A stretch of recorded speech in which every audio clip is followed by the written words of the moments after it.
साथियों नमस्कार। बहुत स्वागत है हमारे इस चैनल में। दोस्तों इस वीडियो के अंदर अभी हम लोगों के इंडियन पॉलिटी में पंचायती राज व्यवस्था इससे रिलेटेड टॉप 40 क्वेश्चन देखने वाले हैं और ये इस वीडियो का पार्ट 2 है। इसका फर्स्ट पार्ट जो ऑलरेडी कल का अपलोड कर चुका हूँ, जिसका लिंक इस वीडियो के डिस्क्रिप्शन में दिया गया है, ठीक है, जो कि आपके आने वाले एग्जाम से railway NTPC group D SSC और दिल्ली पुलिस के लिए काफ़ी इम्पोर्टेंट है।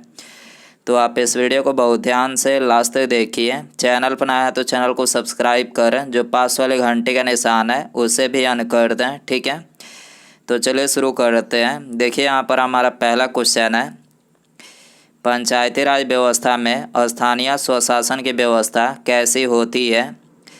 तो देखिए पंचायती राज व्यवस्था में स्थानीय स्वशासन की जो व्यवस्था होती है तो ये होती है ग्राम, ब्लॉक और जिला स्तर पर तीन स्तरीय संरचना होती है, ठीक है। बी करेक्ट हो जाएगा। क्वेश्चन नंबर 2 है, बलवंत राय समिति प्रतिवेदन के अनुसार महत्वपूर्ण संस्था निम्नलिखित में से कौन सी है। तो देखिए बलवंत राय समिति प्रतिवेदन के अनुसार जो महत्वपूर्ण संस्था है वो है पंचायत समिति, ठीक है। क्वेश्चन नंबर 3 है, निम्नलिखित में से कौन सी पंचायती राज संस्था नहीं है। तो देखिए यहाँ पर डी करेक्ट हो जाएगा। नगर परिषद जो है ये पंचायती राज संस्था नहीं है और बाकी ये तीनों जिला परिषद, पंचायत समिति और ग्राम पंचायत, यानी ये तीनों जो है ये पंचायती राज संस्था है, ठीक है। क्वेश्चन नंबर 4 है, पंचायती राज संस्थाओं के संगठन के 2 स्तर होने का सुझाव किसने दिया था। तो देखिए 2 स्तर होने का सुझाव जो है ये अशोक मेहता समिति ने दिया था, ठीक है। और 3 स्तर होने का सुझाव किसने दिया था। तो देखिए 3 स्तर होने का सुझाव जो है ये बलवंत राय मेहता समिति ने दिया था, ठीक है। क्वेश्चन नंबर 5 है, पंचायती राज के चुनाव में राजनीतिक दलों को खुले तौर से चुनाव चिन्हों के आधार पर भाग लेने देने का सुझाव किस समिति ने दिया था। तो ये दिया था अशोक मेहता समिति ने, ठीक है।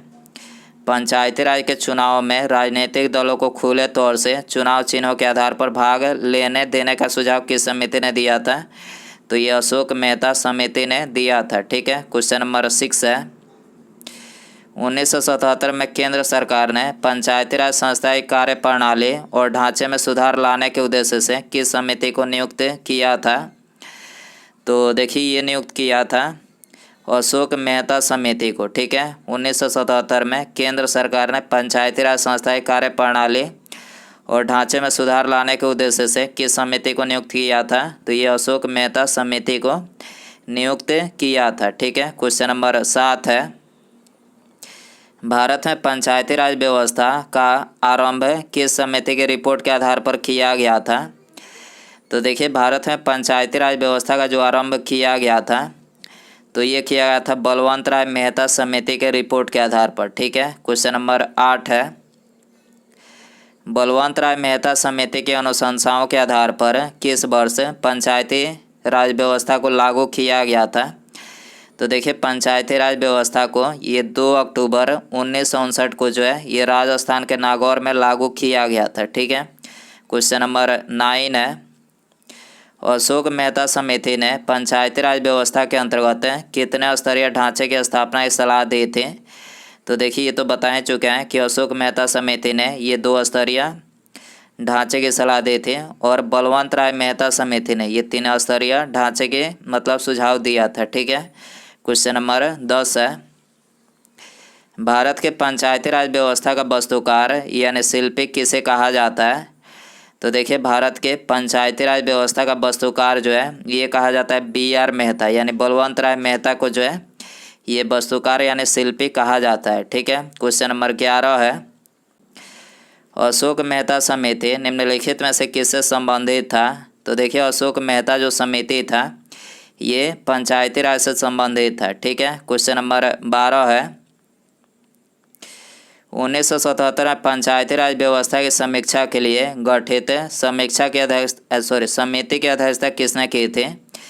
तो ये की थी अशोक मेहता ने, ठीक है। 1977 में पंचायती राज व्यवस्था की समीक्षा के लिए गठित समिति की अध्यक्षता किसने की थी। तो ये अशोक मेहता ने की थी, ठीक है। क्वेश्चन नंबर 13 है, पंचायती राज संस्थाओं के निम्न स्तर पर कौन है? तो देखिए पंचायती राज संस्थाओं के निम्न स्तर पर ये ग्राम सभा और पंचायत है, ठीक है। और उच्च स्तर पर कौन है? तो उच्च स्तर पर ये जिला परिषद है, ठीक है। क्वेश्चन नंबर 14 है, पंचायत समिति का मुख्य निष्पादक निम्नलिखित में से कौन होता है?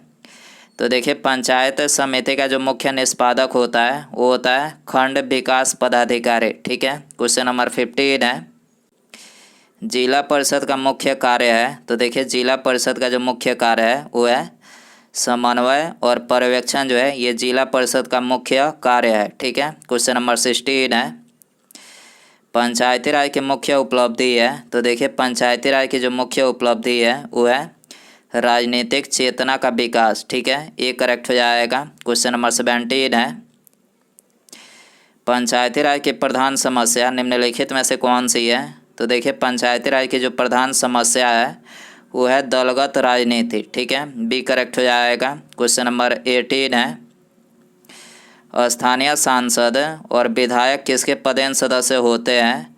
तो देखिए स्थानीय सांसद और विधायक जो होते हैं ये जिला परिषद के पदेन सदस्य होते हैं, ठीक है। क्वेश्चन नंबर 19 है, ग्राम पंचायत का निर्वाचन कराना किस पर निर्भर करता है?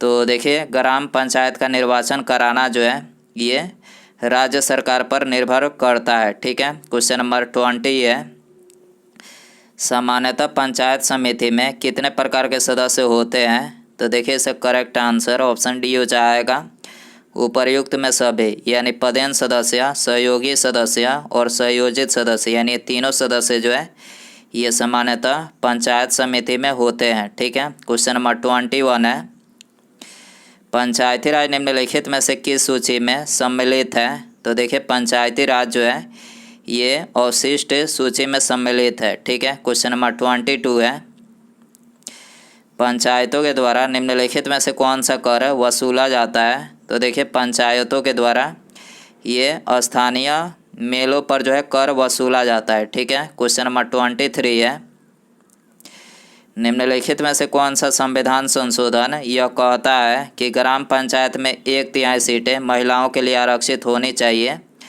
तो ये कहता है भारतीय संविधान का 73वां संशोधन कि महिलाओं के लिए पंचायती राज में जो है मतलब 1/3 सीटें आरक्षित होनी चाहिए, ठीक है, ग्राम पंचायत में, ठीक है।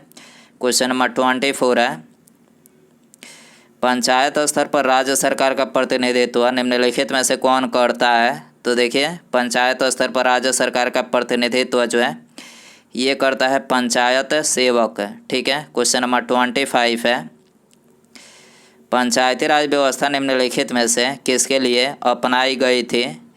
तो देखिए पंचायती राज व्यवस्था जो है ये लोकतंत्र की शक्तियों के विकेंद्रीकरण के लिए जो है अपनाई गई थी, ठीक है। क्वेश्चन नंबर 26 है, पंचायत चुनाव के लिए उम्मीदवारों की न्यूनतम आयु सीमा कितनी होनी चाहिए? तो देखिए पंचायत चुनाव के लिए उम्मीदवारों की जो न्यूनतम आयु सीमा होनी चाहिए तो ये 21 वर्ष होनी चाहिए, ठीक है। क्वेश्चन नंबर 27 है, पंचायती राज के कार्य क्षेत्र में नहीं आता है। तो देखिए पंचायती राज के कार्य क्षेत्र में ये माध्यमिक शिक्षा जो है नहीं आता है, ठीक है। और बाकी ये तीनों ग्रामीण सड़कें, ग्रामोद्योग और कृषि उत्पादन, यानी ये तीनों जो है ये पंचायती राज के कार्य क्षेत्र में आते हैं, ठीक है।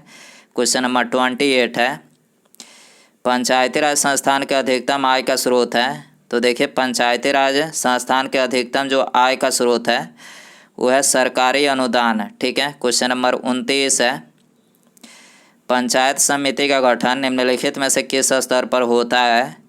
तो देखिए पंचायत समिति का जो गठन होता है तो ये प्रखंड स्तर पर होता है, ठीक है। क्वेश्चन नंबर 30 है, पंचायत समिति के प्रशासन का प्रबंध एक सरकारी अधिकारी करता है जिसे कहा जाता है। तो देखिए इसे कहा जाता है खंड विकास पदाधिकारी, ठीक है। पंचायत समिति के प्रशासन का प्रबंध एक सरकारी अधिकारी करता है जिसे क्या कहा जाता है? तो जिसे खंड विकास पदाधिकारी कहा जाता है, ठीक है। क्वेश्चन नंबर 31 है, बलवंत राय मेहता समिति का गठन किस वर्ष किया गया था? तो देखिए बलवंत राय मेहता समिति का जो गठन किया गया था तो ये 1957 में किया गया था, ठीक है। क्वेश्चन नंबर 32 है, पंचायत समिति के सदस्य, तो देखिए पंचायत समिति के जो सदस्य होते हैं तो ये प्रत्यक्ष रूप से जनता द्वारा निर्वाचित किए जाते हैं। ठीक है, क्वेश्चन नंबर 33 है, पंचायती राज संस्थाएं अपने निधि हेतु निर्भर है। तो देखिए पंचायती राज संस्थाएं जो है ये अपने निधि हेतु ये सरकारी अनुदान पर निर्भर है। ठीक है, क्वेश्चन नंबर 34 है, ग्राम पंचायतों की आय का स्रोत निम्नलिखित में से कौन सा है। तो देखिए ग्राम पंचायतों की आय का जो स्रोत है वो है मेला एवं बाजार कर। ठीक है, बी करेक्ट हो जाएगा। क्वेश्चन नंबर 35 है, एक विकास खंड पर पंचायत समिति होती है। तो देखिए एक विकास खंड पर जो पंचायत समिति होती है तो ये एक प्रशासकीय अधिकरण होती है। ठीक है, बी करेक्ट हो जाएगा।